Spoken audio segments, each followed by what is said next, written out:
That's starting, and we are live. Okay, so welcome everybody to the Dirty Christian Podcast. I'm doing something new, and this is kind of like experimental, but there's no better person to do this experimental podcast / show with than the one and only Alfonso Rachel of Zonation. And it's man, I tell you what, it's a privilege and a blessing to have you here on this podcast. Before we get started, why don't, for people who don't know who you are, like the one or two guys out there that don't know who you are, why don't you tell us who you are? Privilege and honor, man. I'm a guinea pig. Guinea pig up in here now.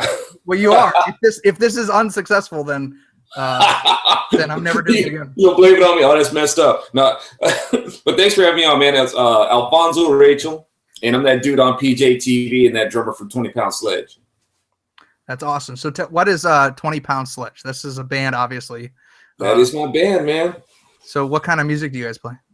The genre is just basically hard rock. We just take those lyrics and we devote them to the Lord, you know? That's awesome. What do you guys have albums available to listen to? We do have an album, yes. Our only album so far. Hopefully we'll have a second. You know, people catch on and demand another one. Right now, our album out right now is Divine Battery, and it's available at Amazon, iTunes, Spotify. Actually, if you just go to our website, 20poundsledge.com, you can find places to download it at, and hope you do. That's cool. Is this like a free download thing, or is this something that people got to pay for? Oh, man. No, you know, actually, they can listen to it, the whole album for free. If they go to our website and just want to, like, you know, just put, you know, press play. They can listen to the whole thing. They can listen to the whole thing on Reverb Nation. I think on Reverb Nation, though, it took out one song, and I don't know how to put it back.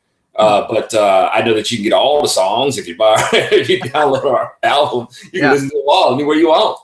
Awesome. And so then obviously on Spotify too, if you pay for that subscription, you can listen to it, and you know, at your leisure as often as you like. And then I hear it's excellent workout music. Oh yeah, well, you know, that's great because I work out, and so I've been looking. I usually listen to like EDM stuff and like just stuff with like a good beat, like good, you know, hit high intensity stuff. So I'm gonna have to check it out. Maybe I will do like a little series on what I experienced when I listened to 20 Pound Sledge while working out. There it is. There it is. So be like, they say, you will feel the burn. Yeah. I always say it's either good workout music or good driving music. Well, that's good. I mean, and as long as you're not doing both at the same time, then you should be fine. Well, listen, man, it really is cool to have you on here. And so how long have you been doing social media, video stuff, and all that? I started in with it 2007. Wow. And back when MySpace, you know, it was a little hot, you know? Yeah. And, right? So I started doing these videos. I put them up on MySpace after I had already, you know, like gotten a little following. And then I started doing the videos, and that started to catch on there. You know, I was blessed to get, you know, pretty favorable response. And somebody said, hey, why don't you do this stuff up on YouTube? And I don't think I'd even heard of YouTube, man, 2007. That's how, you know, under a rock I've been. And so I was like, shoot, man, I put up like a little fun, you know, parody skit together. It was like a Star Wars parody. And this is, you know, around the election season. Yeah. Star Wars parody. And I had it where it was like Obama, you know, was coming out, you know, looking for votes. You know, as a matter of fact, he was going to intimidate people for their votes. And so it was like you know, he was like a Sith Lord or something like that. And so we did like a lightsaber duel, you know, him trying to like, you know, lightsaber me out of my vote. And that ended up going viral. And it was like 100,000 views, like, you know, pretty soon. And then, you know, and I just kept doing videos from there. And I pretty much, from there, I just kind of like stuck to commentary. But yeah, that's how it started. And then I started doing Facebook, and Facebook was a pretty good tool for me to promote my stuff. And now it's hard. Facebook is hard to promote with now. Now I got to find another way to promote. Facebook is ridiculous. I've noticed too that, you know, at one point it was very easy to get like the likes and shares and have that kind of just like grassroots promote itself. And now because of their algorithms, you can't you don't reach everybody in your audience. You can have 100,000 people that follow you, and you might hit 10,000. When you publish something. So that is interesting. And and I think that YouTube obviously is still pretty successful, and I think that they've done well. But you kind of already have to have that following on YouTube in order to maintain. Everybody will get the notification. As they subscribe to you and stuff. But yeah, so you do a lot of political commentary. I mean, so is that because of this parody that you had originally put together, and then you're kind of like, oh, this works? No, you know what? I was doing social political commentary before that. Like I said, I think I started doing it like in 2007. Okay. And I was doing it on MySpace for about maybe less than a year. And, like I said, somebody said, do it on YouTube. So I guess I just wanted to introduce myself to YouTube kind of like in a big way, it's the biggest way I could, grab me like a camera, me and a buddy just like, did the skit and the fight scene, had some fun. And then, then from there, I just kept doing like commentaries the way that I was doing before. And, we were just released them at random. And, once again, fortunately, they were getting really positive response. And got some hate too. Woo! Oh, yeah. But, it was mostly positive. And it was catching on. And, from there, that's when, PJTV came looking for me and asked me if I wanted to join their team. Yeah, I think that's where that was probably one of the videos that they had published that I think that I first saw you. And I want to say that it was something around Ferguson, probably. And I was, I saw it and I was like, oh, this looks interesting. Cause, obviously in our country, there is a lot of discussion on race all the time. I mean, it's consistent and it's not going away. And I think that when I saw you as a black male that was speaking conservatively, I had to stop and be like, wait a second, this isn't what the media says is true. So, and I think that that's kind of what caught my eye. And I think that that's probably very, very much what people look forward to. I mean, is that the kind of not audience per se, but is that the kind of the thing that seems to draw people to you think? It's hard to say, man. I think that's a little bit of it. Let's see, in terms of how the media definitely doesn't want, they don't want somebody me like that. They don't want somebody like me out there. No. We know that much. And the funny thing is that they try to keep conservatives of color hidden and try to make it look like, we don't exist. Absolutely. And then they'll accuse, the Republican Party of not being inclusive. Blacks don't exist, right? They don't exist in your party because you guys are exclusive. And then when they find black people in the Republican Party, they get mad. Yeah.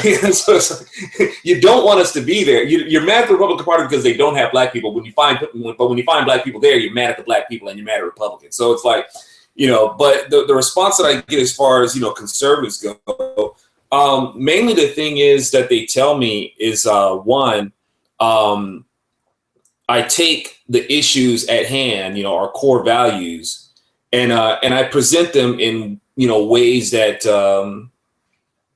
it's I guess if I could toot my own horn, interesting to them, right? Sure. It's an interesting perspective in the way that I present it. It's not like I'm telling them anything they didn't know. It's not like I'm reinventing the wheel. It just happens to be like a different perspective and a different delivery and a different I don't want to say interpretation because I still stick to a conservative interpretation.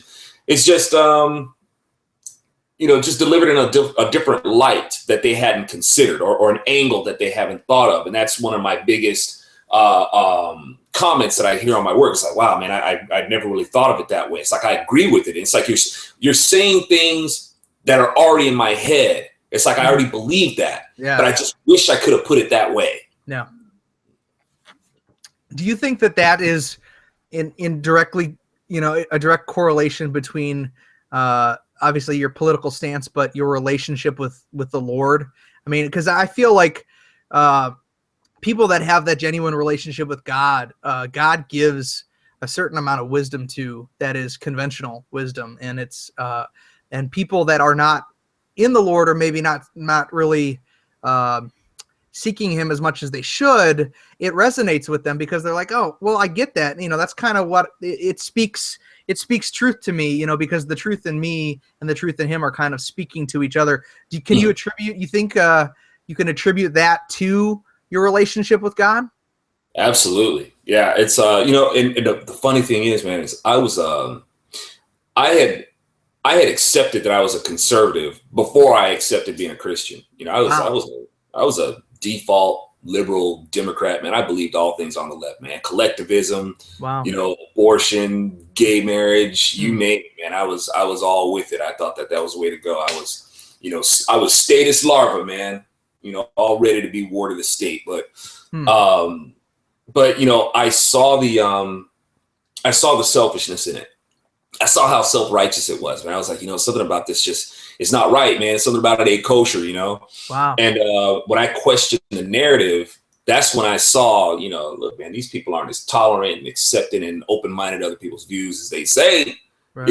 So, you can get a little bit of trouble when you go against the narrative, man. So, when I found myself questioning the narratives, and then really examining, conservatism, a conservative interpretation of our Constitution. Yeah. And seeing how it plays out in this republic and what makes this republic really unique. I embraced it. And this, was something I embraced, like I said, before I embraced the divinity of Christ. And, but I tell you what, man, it was like when I thought that I kind of had a lid on it, it's like, okay, man, yeah, man, I'm conservative. I think I pretty much understand how this works. Wow. Man, it was like on steroids. Wow. So, I think we froze for a second. I'm going to wait till it clears up.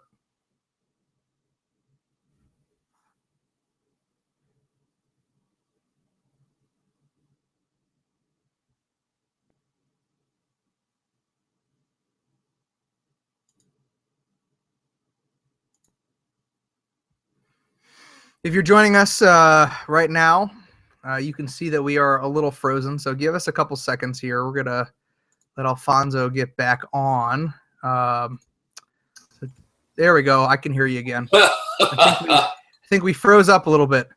Did I eat up the bandwidth with my rambling? Yeah, you did. No, I think it was the liberals trying to shut you down. So they control the media, so that's probably part of it. Yeah. So, all right. So I think the point that I left you off, you were kind of just saying like you were conservative before you came to know the Lord. So where did that come in? How did that come about? I mean, what was the moment for you? Well, when I was, let's see, there's a few areas, man. There's like that was kind of like, loosening up the cracks, that it kind of came to. I remember like I love martial arts. I taught martial arts for a while. And I remember when I started with an instructor that I had, learning Shaolin-based boxing. One of the first things he told me, he says that none of this stuff is going to make sense to you unless you have Christ. Wow. It's like, I didn't sign up for that, man. It's like I just want to learn kung fu. That's wow. If you're going to teach me anything about any sort of philosophy or anything like that, you could teach me some Confucianism. You can go ahead and teach me some I Ching. You can teach me some Taoism, whatever it is. You can teach me that stuff as long as it's pertinent to me learning the martial arts. I don't mind learning the 8 trigrams and all that sort of stuff. The secret Buddha palm. You can show me that stuff. But Jesus, that don't have anything to do with me wanting to learn how to kick some butt, right? Wow. And but I just remembered that. I remembered what he told me. He says, none of this stuff is going to make sense to you without Christ, right? Wow. And so that right there was a seed planted, because it's like, I am so thankful to God. I am so thankful that he made that impression upon me before we started. It's like I'm unbelievably thankful for that. another thing was, but as I was going through the teachings, well, I guess what he said was apparent because, I'm trying to, because he would always, talk about how, application was always application. And I was like, well, I'm not seeing how this stuff is, applying in my life. I'm supposed to, I want to be able to like walk like Cain and Kung Fu and be like, all with peace and, and being aware of my surroundings and know how to maximize my efforts and stuff like that. That wasn't happening. Right. So I remember I was at a low point, man, and I was working in construction. I was doing some demolition work, and I had my sledgehammer, and I'm working on this wall, so we can, get another wing, put it in, whatever. Sure. And I was like, man, I think the thing that's keeping me from really experiencing peace, joy, and prosperity is my ego. There's just too much of it. I got this brick wall that's my ego, man. And I'll bet you on the other side of this ego that I have is the Lord. And I got to let him in, man. I got to let him in, because it's, so I just figured incidentally, that's how I got the name of my band. That 20 pound, that 10 pound, it was actually a 10-pound sledgehammer, but that wasn't catchy enough. So I turned it to 20-pound sledge. But anyway, that was like the start of it. And another thing that was doing it was, that was also really breaking in was I wanted to write a story based on the flood of Noah's day. Okay. And I was, like I said, I didn't accept the divinity of Christ at the time. And as I was like, putting, my story together, I had to research, like researching Noah and stuff like that. And but one of the things that really intrigued me as I started was I noticed that the story of Noah started off with the Nephilim. Right. Talked about these sons of God who had these kids who became the heroes of old and great renown. Right. I was like, what is this? So I kept digging.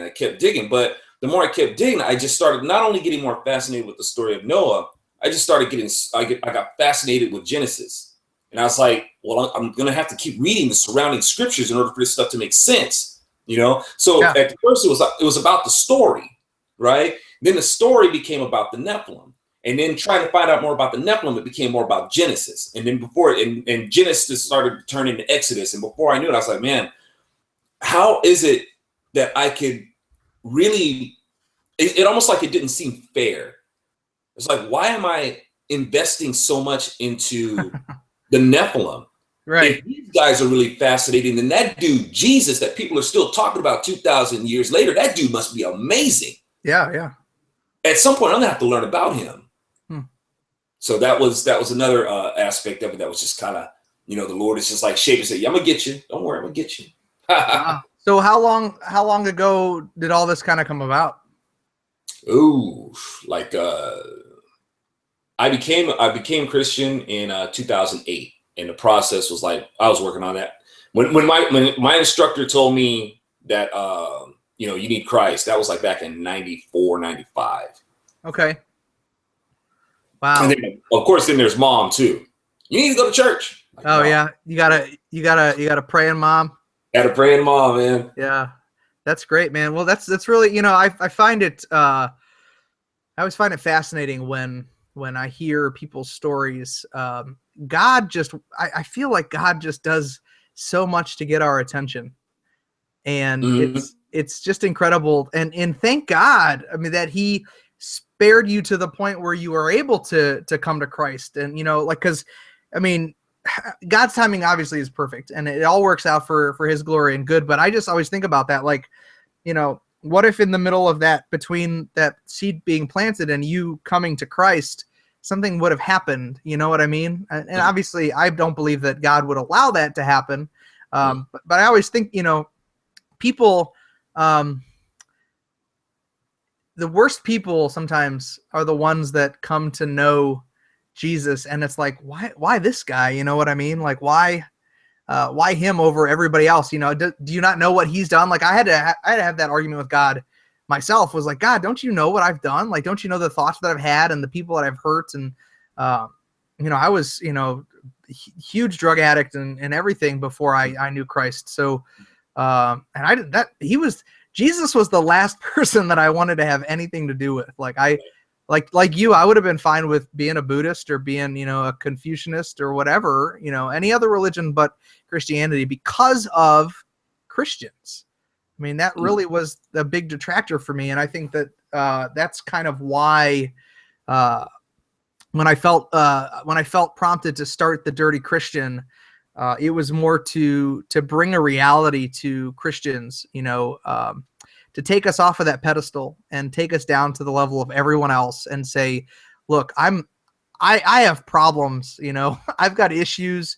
I make a lot of mistakes, but I'm not the one that's supposed to be perfect. Jesus is. And so I'll tell you what I know about him, and just don't follow me. Let me just tell you what I'm working through, and maybe I can inspire you to do something, but I suck. I'm a bad person. So, and that's kind of been the journey. I've been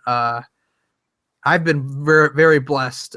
Like I said, just probably in the past, maybe four months, has the Dirty Christian really started to do something, and people have been picking up on it, and started doing videos, kind of inspired by some of the stuff that I saw you do. To be honest with you, it's just seeing you up there, with your background and your real talk about issues and stuff. I think that people want that. They're attracted to it. It's appealing. And it changes lives. And I've read through, on your fan page, I read through the comments, and people really dig the things that you have to say, that you specifically have to say. So like you have such an amazing opportunity for God with the audience that you have, and saying not only the things you say politically, but also just the spiritual things that you have said. What kind of backlash do you get, or do you get any at all? But like when people start like finding out like, whoa, Zoe is Christian, is there a hesitation for some, or is it maybe because most conservatives kind of fall in line with that, and so it's not as big of a deal? Like what's the typical response? Typical response is, I guess you don't hear, because it's kind of the norm. Yeah.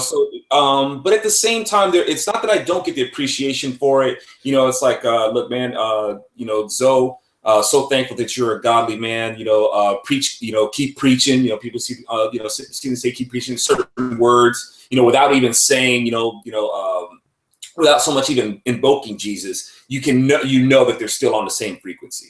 Yeah. So it's that kind of thing. So there's that kind of rapport with my audience, that I'm thankful to have. That kind of doesn't go spoken as much, I guess, as it could. But I guess I would like to see, not just politically, because I think the Republican Party, and I'll even include, Republican conservatives. I think they get a little bit too caught up with patriotism and country, which is great. Yeah. But I think the affinity that they have for country there's more enthusiasm there than they actually have that affinity for God. You know what I'm saying? It's and I think that's a problem, because it's almost like it's the same thing with so-called liberal Christians. Right. They obviously love the earth, save the planet, save the whales. That's their whole thing. You can see that they have a bona fide affinity for the earth. And the problem with that is as the saying goes, worship the creator, not the creation. Right. Well, with the liberals, that you can see how much they love the earth and they want to save the planet. And that's a problem, because they put them more of an affinity for the planet than they have for God. Well, it's the same thing on the conservative side. You can see how much they love the land. They love America. They love the country. It's like, okay, we know that. We get you. You flying your flags all over the place and all that sort of stuff. And it's great. I dig the flag too. I'm a patriot. Right. But my Lord comes first. And I try to make sure that that's what's apparent. This is one nation under God, not one God under America. It's the other way around. So it's like, I make sure that that kind of affinity is reserved for him. But and sometimes I get it in with Republicans every once in a while. It's like, I wish you would leave and I think there's probably more of your more moderate Republicans or anything like that, maybe more libertarian leading, they'll tell me, leave your religion out of it. Religion doesn't have anything to do with it, and they'll even borrow the liberal lines of saying separation of church and state and all that sort of stuff, without realizing that, if you really want a free republic, you don't have to worry about Christians trying to impose a theocratic government on you. Actually, the word of God frees you from theocratic government. Right. Yeah, absolutely.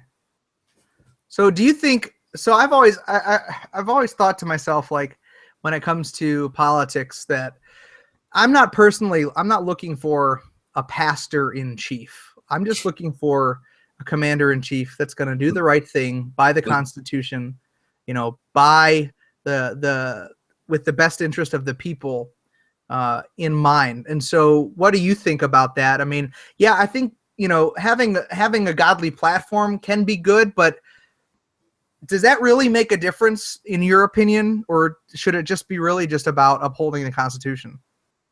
Oh man, it's definitely the latter. And you're right, man. We don't need a pastor in chief, but it sure does help. It's helpful if the commander in chief has a good pastor. Yeah, I like that. Yeah. Obama's pastor is questionable, especially who he spent 20 years with.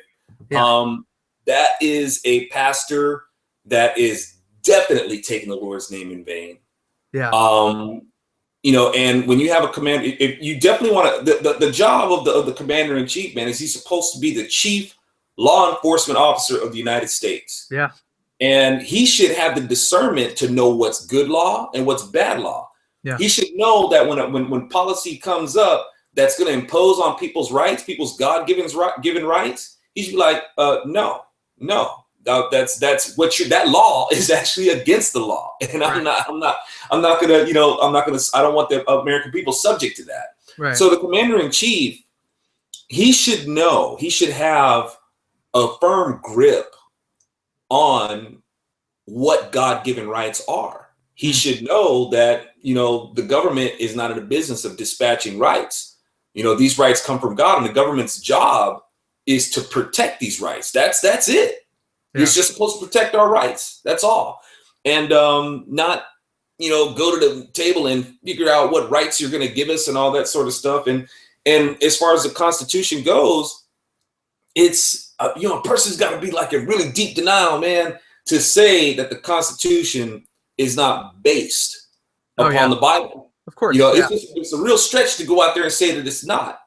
Yeah. So, when a commander in chief has a grip on that and understands where these rights come from and how are the laws of our Constitution, based upon our Declaration of Independence, based upon the Bible, how they all square with each other. Yeah. These are rights given by God. And, if we just had a commander in chief that just understood that, we'd be in a much better place. Or I think at least respected it. I mean, even if he didn't subscribe to that exact religious connotation, but if he respected the fact that our nation has been great for so many years based on the way that the Constitution was written, based on the mindset of the men that wrote the Constitution. If they were to carry on that, I mean, I'm not a huge political advocate. I really, for me, I would much rather just talk the gospel and just talk about Jesus and people know who Jesus is, because I think that the more people that know who Jesus is, the more issues get solved overall, because if you've got more Christians, then they're not going to be making these dumb decisions, and they're not going to be electing people that shouldn't be elected, and they're going to have godly wisdom to see through those people, and have a standard, I'm not asking America to be a Christian nation. I'm very grateful for what we have. I'm very grateful for being where we are, where I can worship freely and I can go to a church or any 100 of churches in my town. I'm grateful for that, but I'm not ready yet to fear for my life because of my belief. And I know that that's coming. I'm not stupid. I know what the end times mean. People are not going to tolerate Christians at a certain point. So we have to gather up as many as we can before the day has come.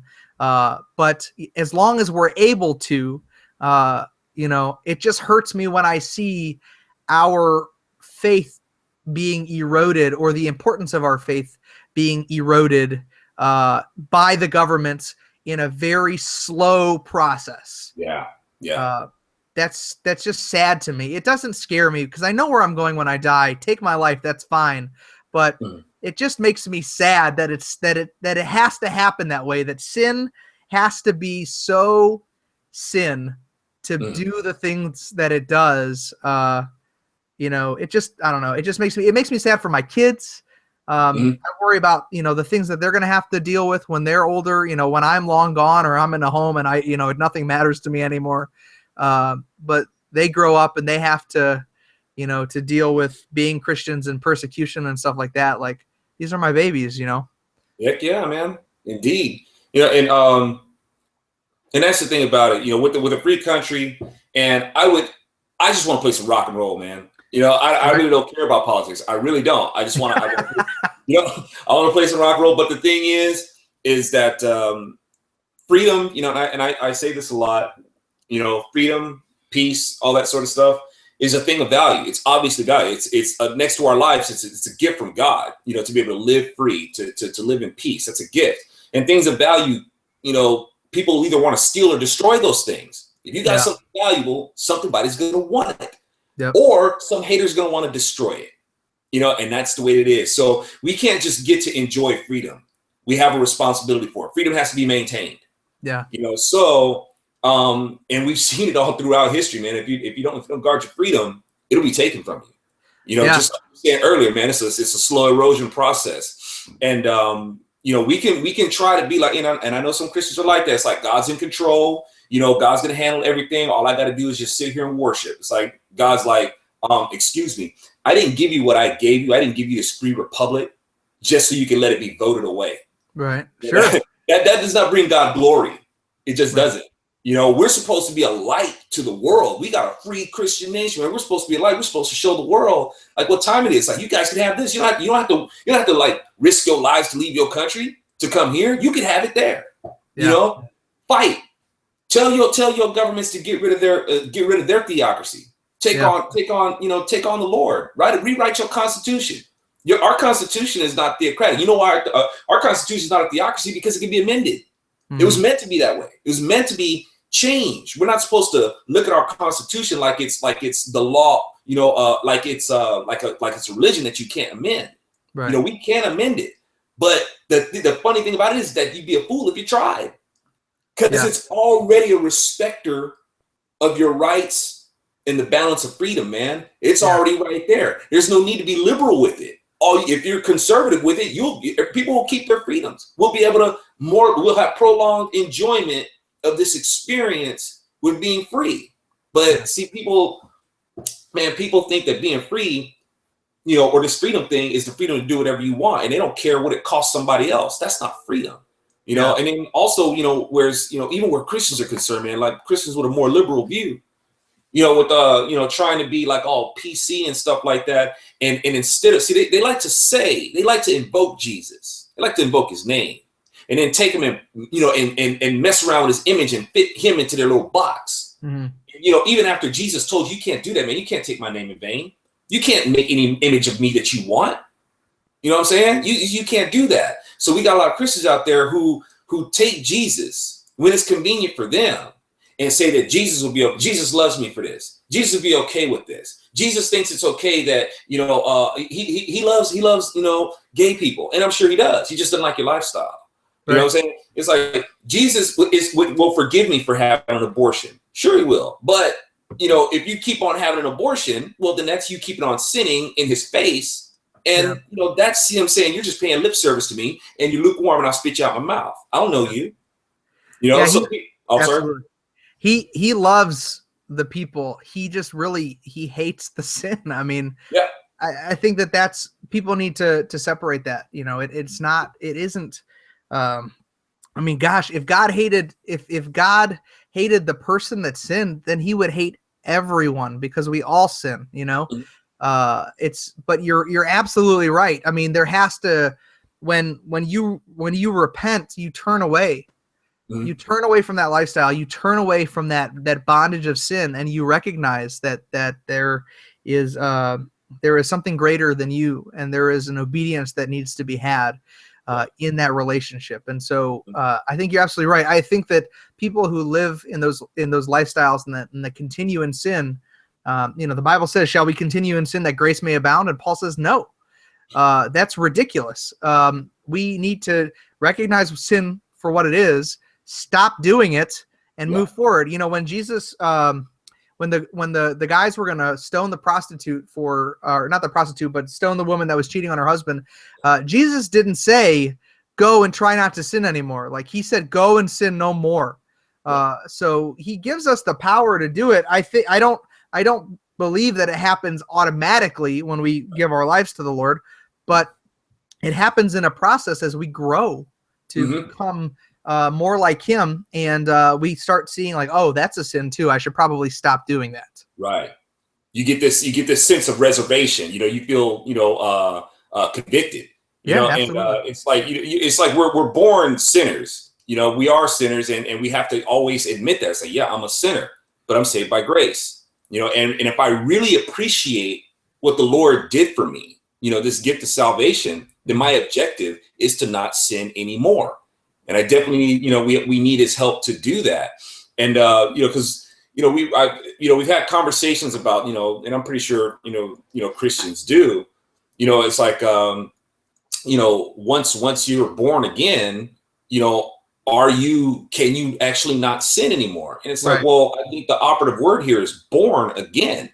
And when you're born, that means that something born has a growth process to go through. Yeah, absolutely. Yeah. And we're going to be practicing this stuff, for the rest of our lives. However, God, God, makes use of us. Yeah. So it's like every day, it does it not say you got to put on the, armor of God and helmet of salvation. You got to wake up and get ready, because sin is always going to try to get you.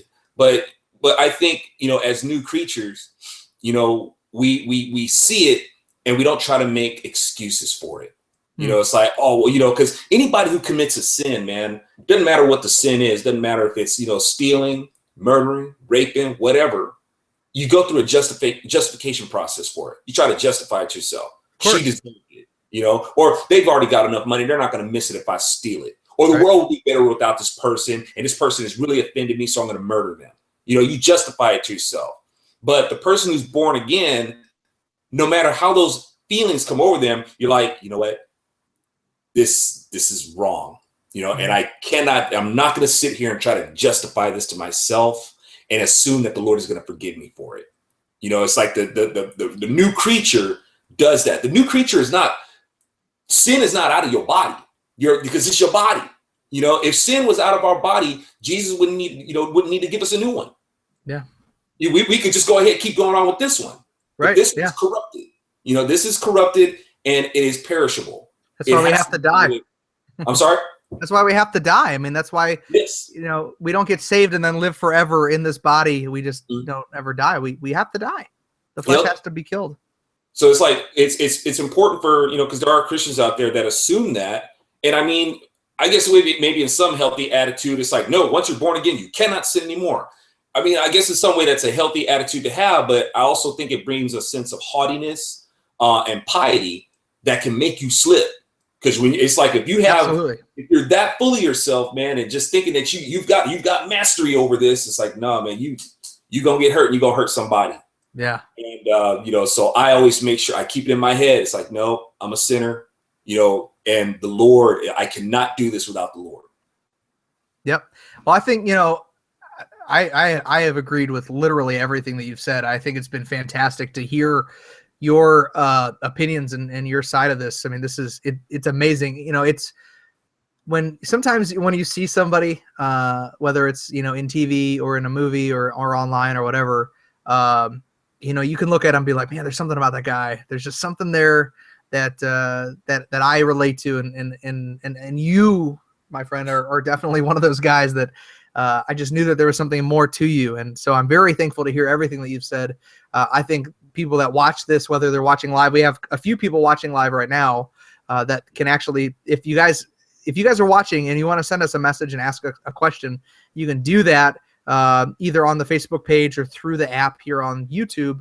But I think that they're going to be happy to hear that because they're already probably relating to you. People have already said, like, I just read one person just commented saying, I love Alfonso Rachel. That was on the in the community group for Geeks Under Grace. So I think that they're gonna like you even more now, hearing your stance. So I want to talk to you about the fact that you're a huge geek, and which I think is super awesome. As I am, I founded Geeks Under Grace back about a year and a half ago, which has been a huge blessing. We actually are a nonprofit. We are an official nonprofit organization. We are very early in our infancy of being an organization, but our desire is to create content for like Bible studies and stuff for geeks, to bridge a gap between the geek culture and Christians, because too many churches today demonize geekiness and Christianity. Like you can't be both in some churches' minds. And so we're like, yes, you can. You can love Jesus and cosplay as someone from, Final Fantasy or any anime, or you can watch movies or play video games. I'm a huge video gamer anyway. That's like my number one hobby.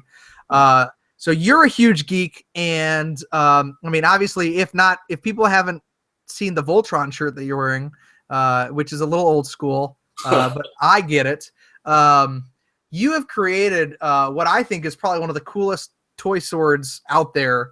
And I got to ask you, you got to tell us about it first, and then I got to ask you some questions. So tell us about your sword. Man, I like Star Wars, and I've seen the slow evolution of, people like lightsabers, man. And I've seen, the flashlight with the pole on it, that they came out with, decades ago. God, I hate decades ago. But, and so far it's evolved to, they've got this, effects lightsaber and whatnot. And I'm like, why don't you guys make the essential thing? You guys need the lightsaber where the beam extends and then it retracts. When are you guys going to implement that element? And they've never done it. So I remember years back, man, I'm talking, I don't know, 15, maybe even 20 years ago, it's probably, I don't know, man. It was a while ago, right? I don't know if it was that long. It was a while ago. Anyway, I was looking at a car antenna, man. I saw it go up and I saw it come back down. And I was like, why can't we do that? Why can't that not be done? So, when I examined a car antenna and I saw all the, the gearbox that it has to use in order to do it, the power needed to do it and stuff like that, just to make it go. Right. And it kind of, it's like, dang, no wonder that wouldn't sell. Nobody would buy that. So waiting forever now. Right? You get ready to do your lightsaber duel. It's like, all right, buddy.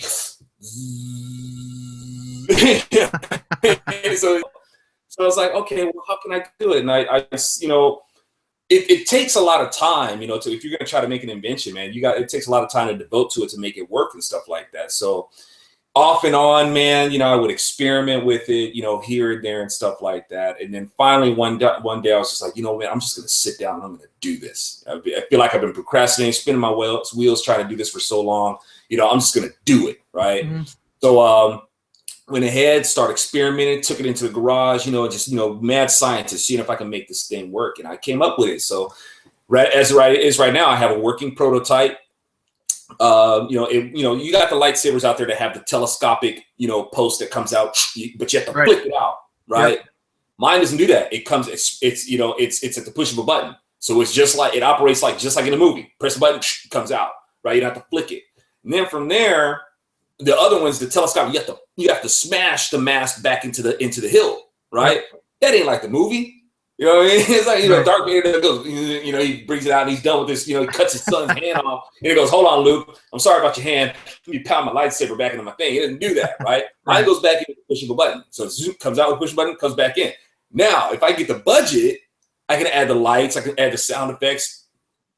I can have the moldings for, the polycarbonate, mass and stuff like that. But if I can get that done, man, it'll be a bomb. Hit the market with that. Why Hasbro or Kenner or whatever toy manufacturer hasn't made it, I don't know. But it's a simple little idea, but it's fun, and I made one. Do you think that it's because obviously there's you've put a lot of time and effort into it. essentially, and you don't have to answer this if you don't want to, but what essentially like does it cost to develop one the way that you have right now? If you were to go buy all the parts today to do it, you know, from what you've experienced and gone through, like what would it roughly cost? Well, you know, the thing is, it's really hard to get a price. It really is. Like if you call, like, you know, you're trying to call whomever you can get in touch with in the pathway to talking to manufacturing. Okay. They will tell you, well, we can't give you a price.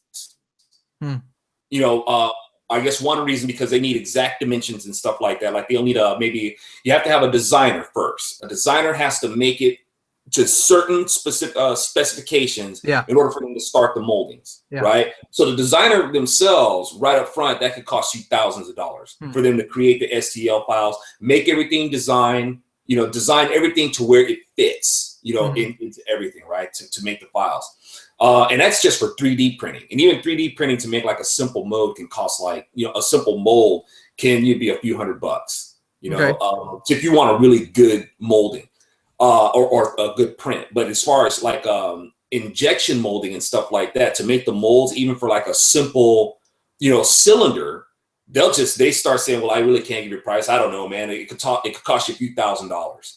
Wow. You know, that's really the best. Like, so it could be like $10,000. It could be like $20,000 just for like one molding.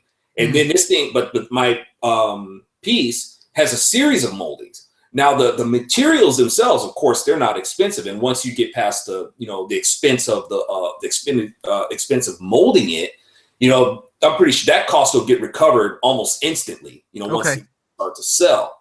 But yeah, in order to go in there and say, okay, I got this idea, I got the designs for it, I got the right specifications for the moldings, you know, like I said, man, it could cost tens of thousands of dollars.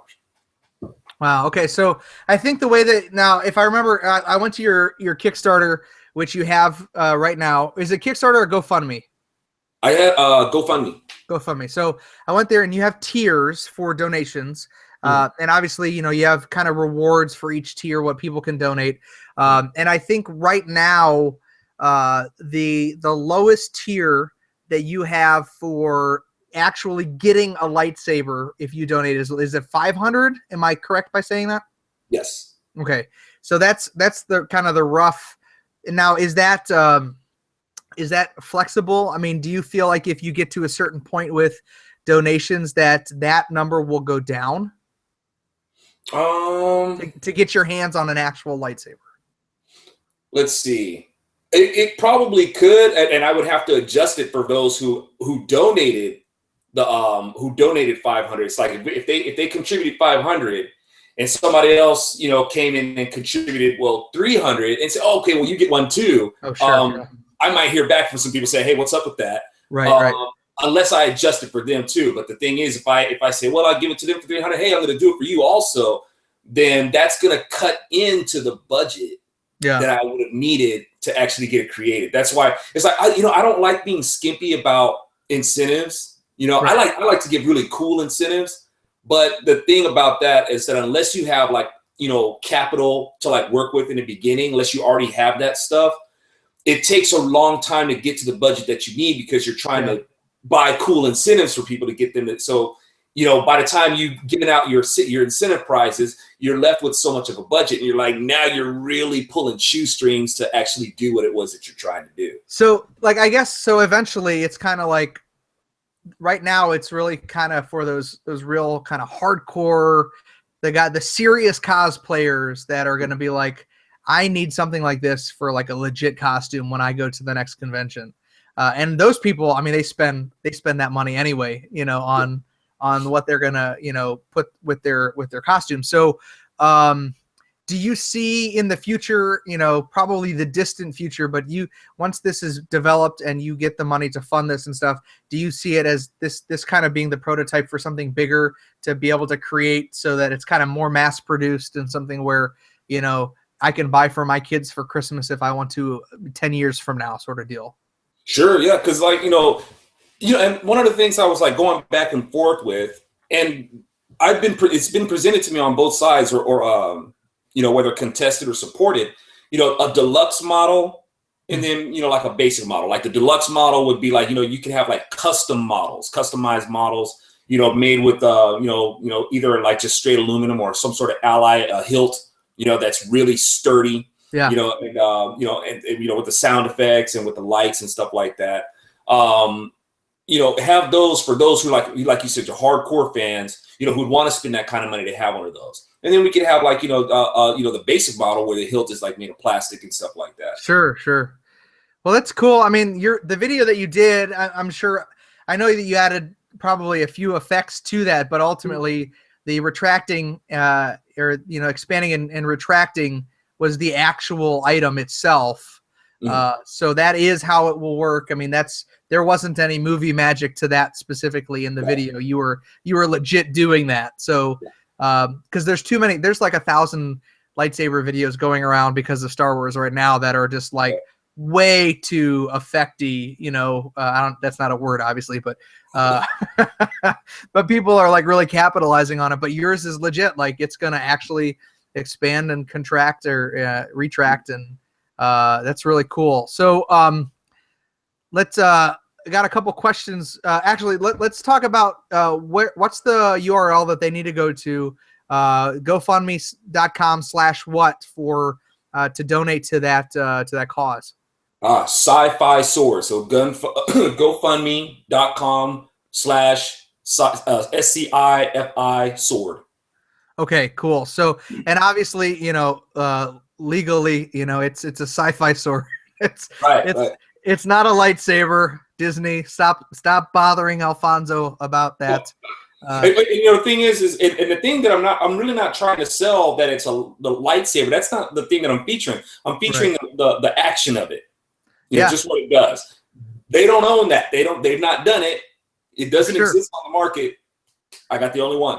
No, I think that's perfect. As a police officer, we use the ASP batons, the retracting batons, but we also have to slam it down on the concrete in order to put it back together. So no, I can totally appreciate that. My kids have the cylinder type thing that expands out as plastic. So I definitely think it's cool.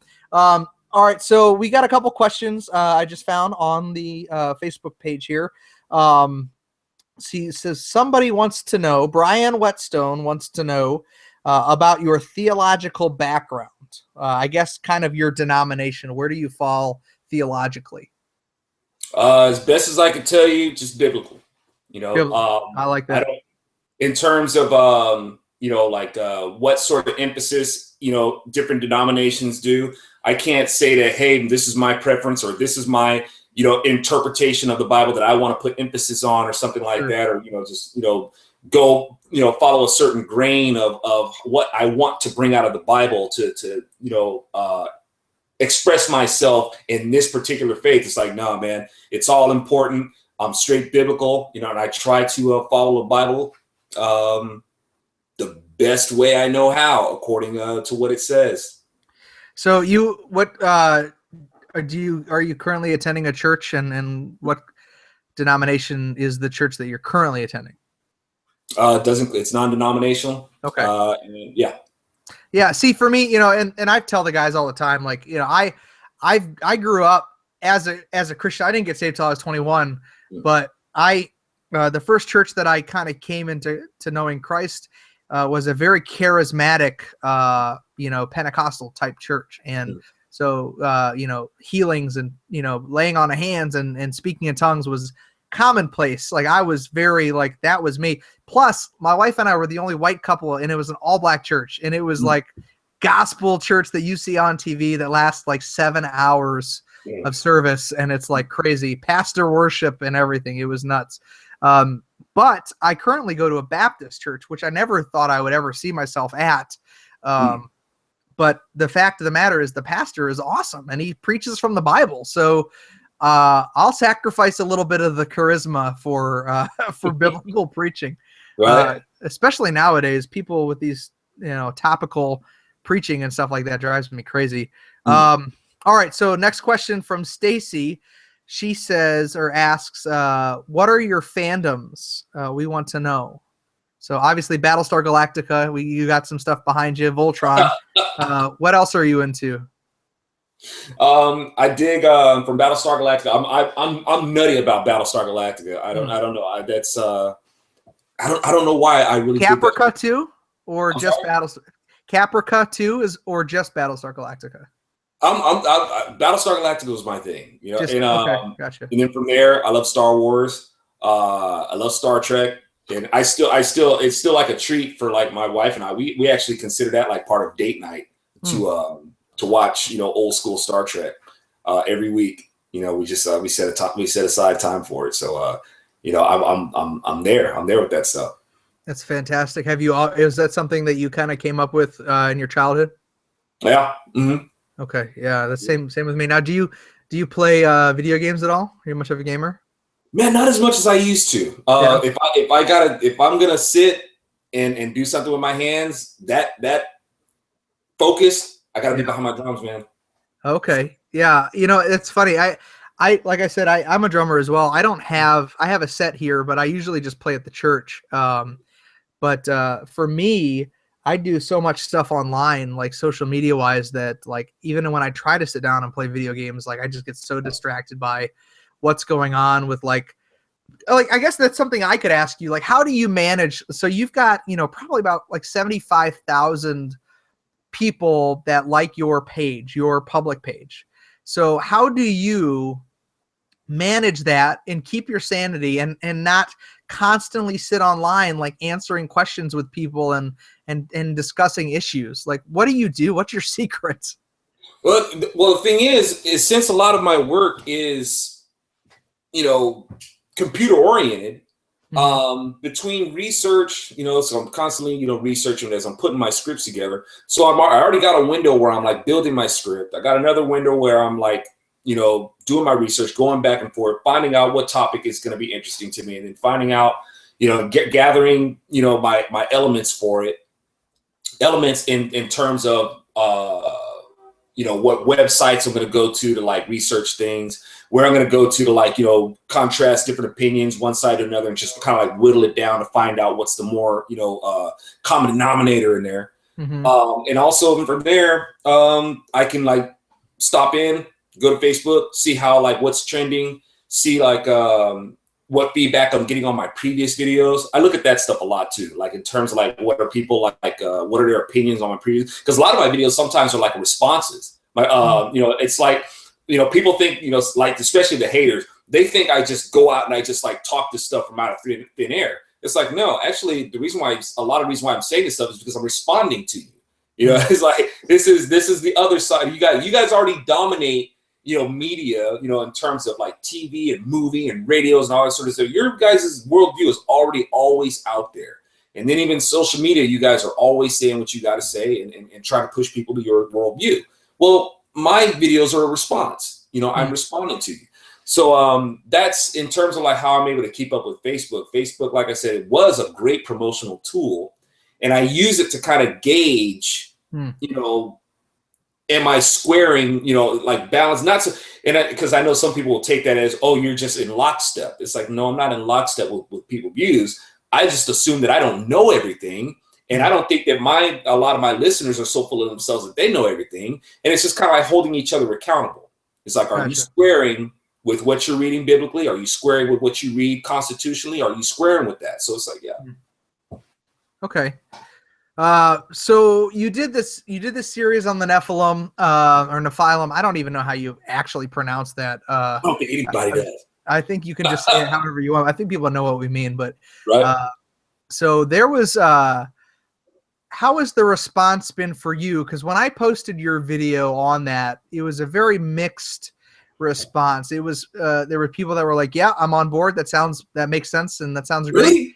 And yeah, absolutely. And then there were some that were like, this dude is crazy. So what's going on over there on your side with that? Hey, to tell you the truth, man, I'm surprised and delighted that you have some folks on some friends. You're my friends now. That you know, that, you know, more or less agree and say that they're on board with it.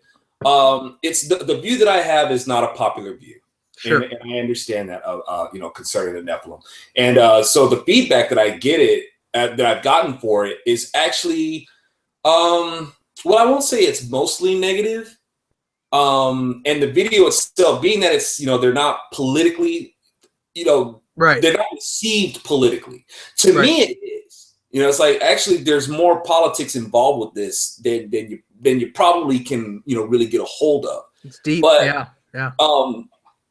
However, they're looking at it. It's like, well, since it's not politics, pushing that. I'm like saying, no, man, whether you are interested in this or not, you might want to get back to the word, because it's the word that's going to save our country. So you might want to take a little interest. But the video and those algorithm, things that you were speaking of earlier, because the video is not politically oriented, it doesn't get shared as much. This is something different. And but in terms of those who actually do look at it for the subject matter, they disagree. And and I have, fortunately, I do have a few who say, actually, Zoe, you're making some pretty solid arguments for what it is that you're saying. And if I could say really quick, or at least I'll try to, and forgive me because I don't mean to sound contentious or condescending to anybody who's on the opposing view of it. I think when people look at it, because the scripture, when I looked at it, I couldn't see the negative in it. It just didn't strike. But however, the only way that I could see it as negative is if I assume to make angels holy according to what I think is holy. It's almost like say, for instance, when God brings out the detestable foods, right? Yeah. And God says, yo, Peter, kill, eat. And Peter's like, no, not me. No, Lord, I ain't doing that. I don't do that. Right. Well, what did God just tell you to do? That's what it comes down to, right? God just told you. It's like, yeah, you in your mind, you have decided that you're going to keep to this idea of what's holy according to you. This is holy according to you now. To reject what it is that I presented before you. But I'm God. I just gave you an instruction. And I'm telling you to get off of your ideas of what you think is holy, right? So, and the same thing like with Peter and Jesus. When Peter says, nah, Lord, no way, this ain't going to happen. Jesus is like, hey, cool it with that. Because right now you're confusing your idea of what's right and what's holiness compared to what God says is right. You're concerned with what's right according to man. You need to get off that. So it's like the same thing, when I'm looking at the sons of God came down, they saw the women as beautiful. I'm sorry, the sons of God saw the women as beautiful, married them, and had children. Now, right from the get-go, it's really difficult for me to see the negative of that. Because one, first up, they're addressed as the sons of God. Right. You can't, now if you read through the Bible, in order to be a son of God, you know that not everybody can just be a son of God. We're all creatures of God and sons in a sense, yes. But to be a son of God, that's a qualification. You have to accept his grace, right? You have to acknowledge who he is. You want to be in his kingdom. You want to be in his service. Blessed are the peacekeepers, for they will be called the sons of God. You have to qualify for that, right? And your qualification for that is embracing him. So when it says the sons of God, it's like, oh, okay, well, wait a minute. These sons of God doesn't call them the fallen, doesn't call them rebels, it doesn't call them anything else except for the sons of God. There's a distinction there. Yeah. Then it says they looked at the women, saw them as beautiful, married them, and then had children with them. So, okay, now people read that and say, oh, angels lusted. They had lust in their heart. It's like, whoa, pump your brakes. You're not supposed to see the woman that you want to marry as attractive? You're not allowed to do that? People don't go around looking for wives like this. So them going to look for taking a wife, just because they were beautiful. Now, is I don't see where that's such a big sin. And then, but the thing is that they'll bring up Jude 1-6, where it talks about what was going on in Sodom and Gomorrah. And they'll compare. They'll say in the verse that leads up to that, it says that the angels left their first estate. And I'm kind of giving away material right now because this is the video that I'm releasing tomorrow. So you're getting inside scoop, oh man, right? All right. Yeah. But it says that the angels who left their first estate, right, who abandoned, their positions. Okay. Now it goes from there. It says, in a similar way, the people in Sodom and Gomorrah were giving themselves a strange flesh, giving into perversions and stuff like that. Okay. Now, when you read that, one would think, well, it was the angels that were doing that. But that's not what it says. The sins of the angels was that they left their positions of authority. It doesn't say where they went. It just says that they left their positions of authority. Now, if I heard correctly, you're a police officer, right? Yeah. Can you just abandon your post? No, not at all. No, right? You get in trouble for that, huh? Yes, a lot of trouble. That was the sin of the angels, and it tells you that quite clearly. The angels abandoned their positions. They left their post. It says that quite clearly. Then it says, in a similar way, the people of Sodom and Gomorrah were given into sexual perversions and stuff like that. The similarity wasn't in their sins. Read one more verse down. The similar verse is where they're going. The similar place is where they're going. It's not the sin that they committed. The sin of the angels was that they abandoned their posts. The sins of Sodom and Gomorrah was their sexual perversions. The similarities that they had was where they were going, because it says that they're going to be thrown into eternal fire. That was the similarity. So all those who are doing the same things as Sodom and Gomorrah, where do they all go to? They go to the place reserved for the devil and his angels. Yeah. So now one can't say that the angels, the sons of God in Genesis 6:2, are the same nature as the angels in Jude. Because if they want to conclude that these angels were doing the same thing that they were doing in Sodom and Gomorrah, giving away the strange flesh and stuff like that, well, obviously in Jude, these angels had a motivation to just be having all sorts of just crazy sex, right? Giving them strange flesh, bestiality, you name it, that's what they were doing, right? Yeah. That's totally different than what's said in Genesis 6, 1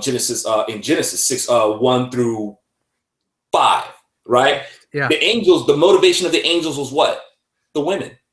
Beautiful women. And what did they want to do? They wanted to marry them. For what? To have children. That doesn't sound like a bunch of angels that just said, hey, let's just go down to earth and have a big orgy. People don't have orgies, excuse my French, but they don't have orgies for the motivation of having families. Right, of course. Orgies for self-gratification in that moment, and that's it. Totally different nature of what's being spoken of in Jude than Genesis. Yeah, well, I'll tell you, after watching, I watched the first video. I'm gonna share your second video here, and I guess you got the third one coming out tomorrow. So the one thing that because I had never really given a lot of time to that specific the Nephilim and the verses, but the one thing that I took away from that is very interesting point, and a lot of people were kind of arguing this point, was about the marriage in heaven piece, which I think you made a very valid argument. I don't know that I necessarily. I think I always assumed that, like, well, there's probably just not going to be marriage in heaven. At the same time, though, now that after watching your video and seeing some of the arguments, I'm kind of like, well, it's very likely that even though there might be not like new marriages and people given in marriage in heaven, it seems like it could be possible that the existing marriages on earth somehow carry over or translate into some sort of eternity. And I find it interesting because, the Bible tells us that when we get married, the two become one flesh. And even though, yes, I agree that our flesh will be destroyed when we get to die, I just wonder sometimes. I mean, obviously we'll know. I'll see my wife and be like, hey, I was married to you at the least, be like, oh, I remember you. But, we don't have family and wives and kids to not recognize them later. It just seems that doesn't seem like a very loving concept to me, but either way, I don't think that it's going to matter if we're in heaven and we're just worshiping God constantly. I don't think it's going to matter whether I'm, missing my wife. I did want to bring up, so one of the comments that someone wrote after I shared your video was this. he said, this is his quote verbatim, and I'd like you to respond to this if you have the time.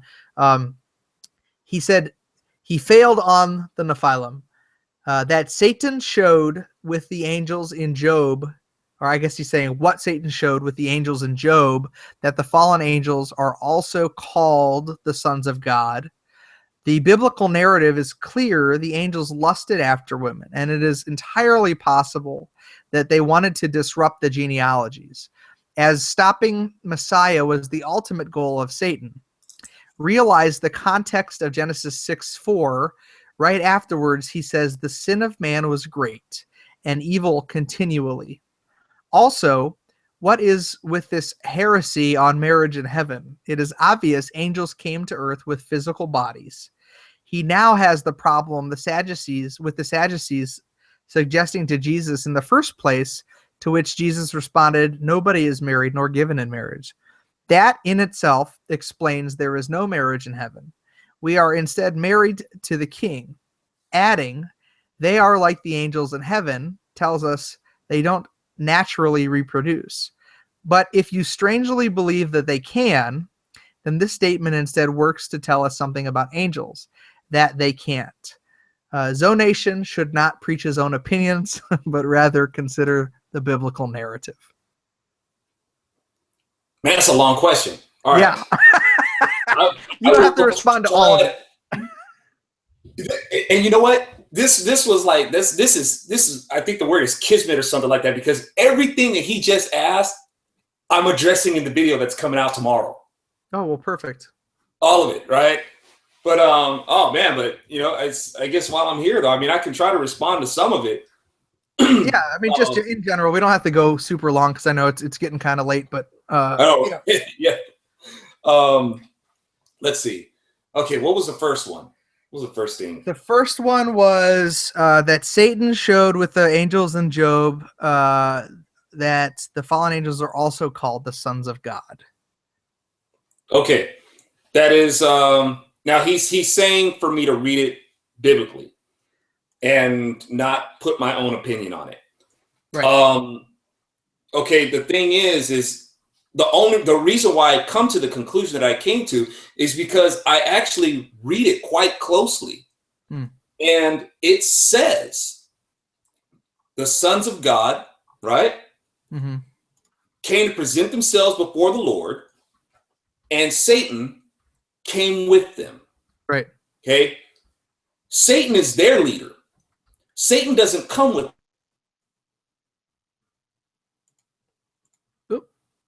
Hang on, we're frozen again.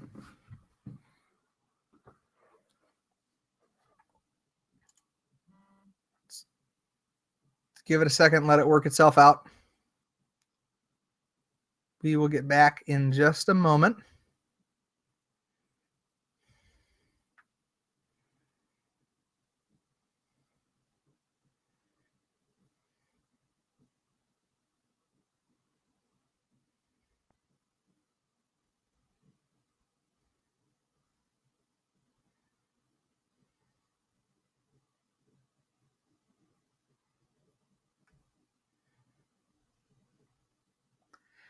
Just hang out for just a second, folks, and we will work this out. I'm checking my account right now to see what's going on here.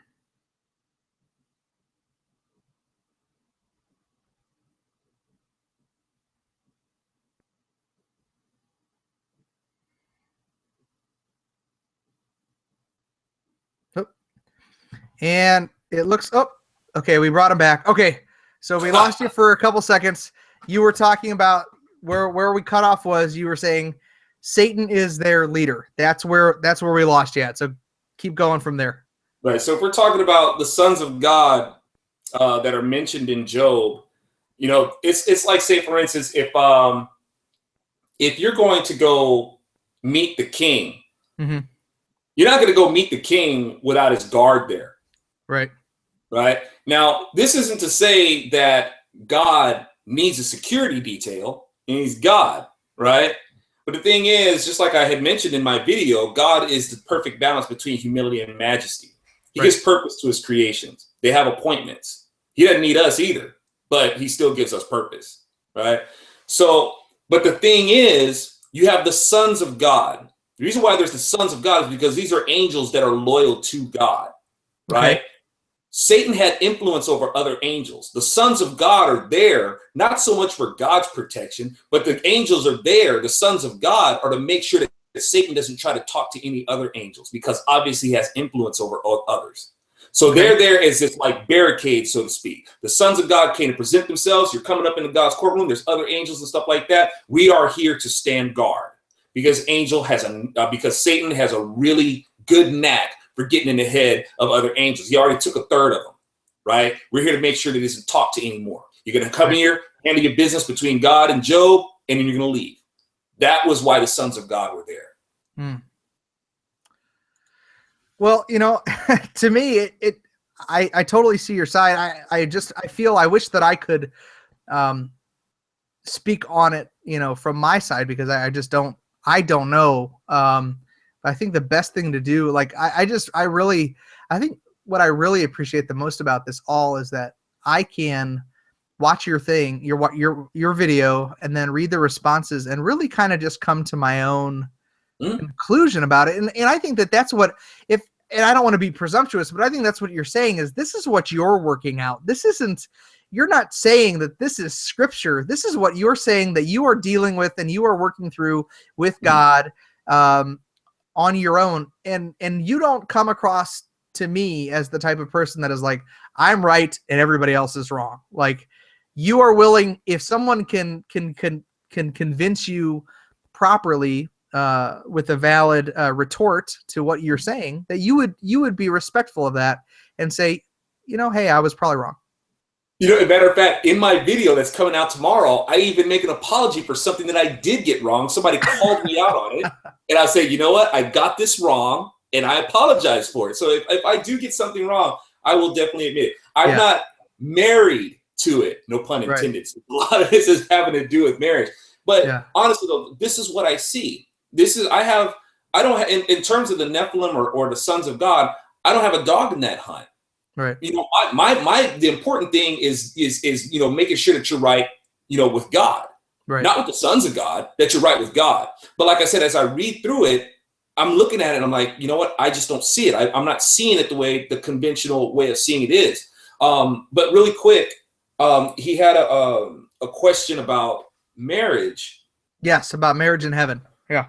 Okay, marriage in heaven. Jesus said there is no marriage in heaven. Right. And that's what he meant. And there's no point in trying to argue with that. However, one should consider who Jesus was talking to. Right. Jesus was talking to the Sadducees, right? And I don't want to give too much away here, but considering who Jesus was talking to, basically he's telling them, really, that's your question? Look, fine, whatever. There's no marriage in heaven. Not that you should care, because it's not like you believe in heaven anyway. And you know what? Fine. Angels don't marry. Not that you should care, because you don't even believe in angels.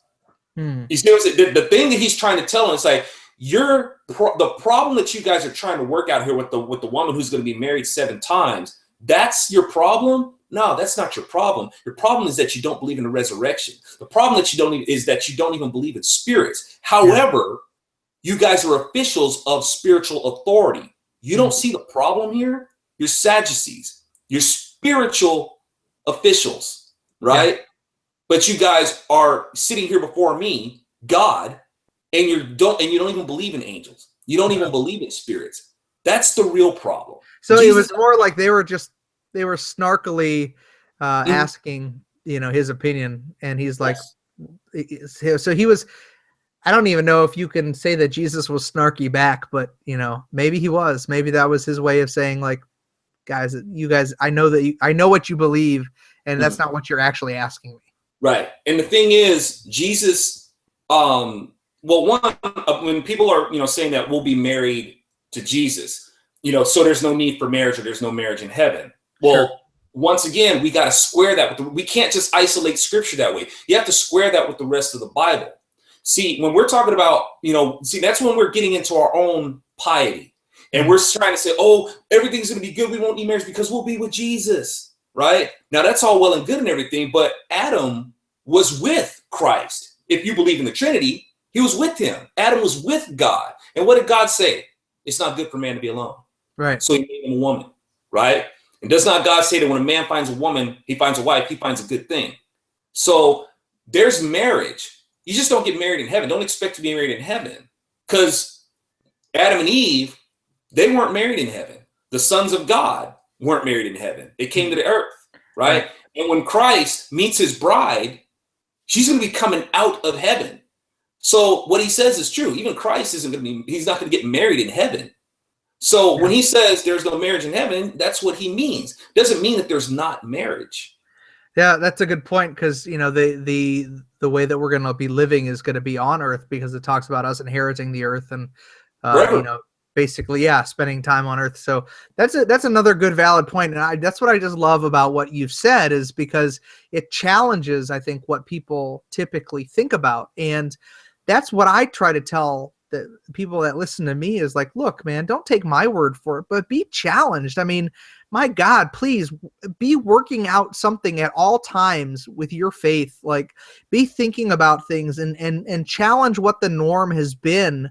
There are so many pastors today that are just dead set on preaching what they were taught in the 20s, 30s, 40s, and 50s, carrying that legacy on, and they aren't given over to new ideas or to just different ways of considering things. And that's what bothers me. I mean, the church needs an overhaul, and not to be changed by doing things in a different way, but we just need to go back to just the truth. And I think that's what drawn people to the Dirty Christian has been the fact that I'm transparent about my sins.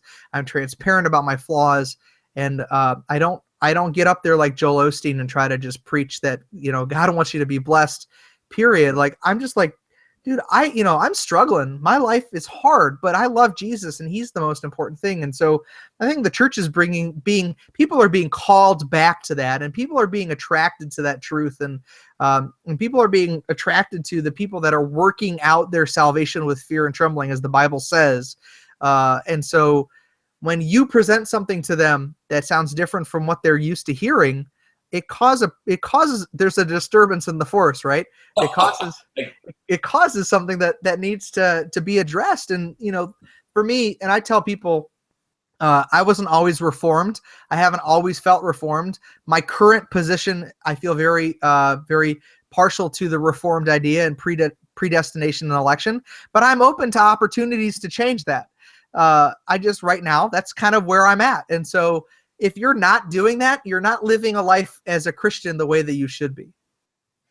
I hear you, man. Absolutely. You gotta they'll know you by your fruits. You gotta live it, and you gotta make sure that you're producing good, good fruit, not bitter, not rotten fruit. But if I can say really quick, things like that, when people are so adherent, like to one piece, I know that because they're telling me you're not reading it in biblical context. However, they're sticking to one verse, and they're making that to be the whole biblical context.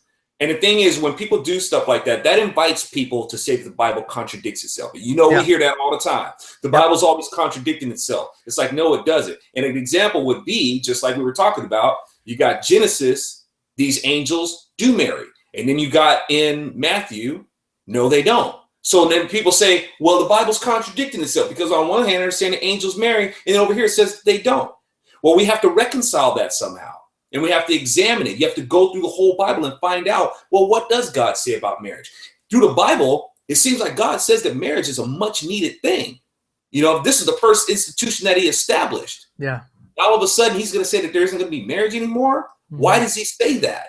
So we got to square scripture and find out, how does this fit together, and protect it from people. I mean, scripture is going to protect itself, but it still makes use of us to hold, to hold each other accountable on how we get out there and we deliver it.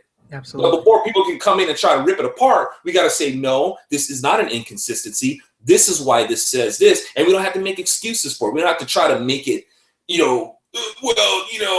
it's this because, and give like some mealy mouth, reason for it, or just say, well, God's going to work it out in his wisdom and one day you'll understand what it is. No, in the present, when somebody asks about it, we got to be able to, make an account for it and say, this is not an inconsistency. This is where it squares with the rest of the Bible. God is still right. I mean, that's spot on, man. I can't argue. And I think that's a great point to like kind of stop at.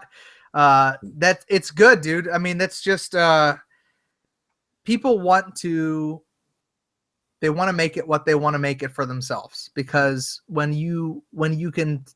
if you can disprove part of the word, you can disprove all of the word. And that's what I tell people is if you can pull one thread from the Bible, then the whole thing unravels. I believe very firmly that the entire Bible is inerrant and it's perfect.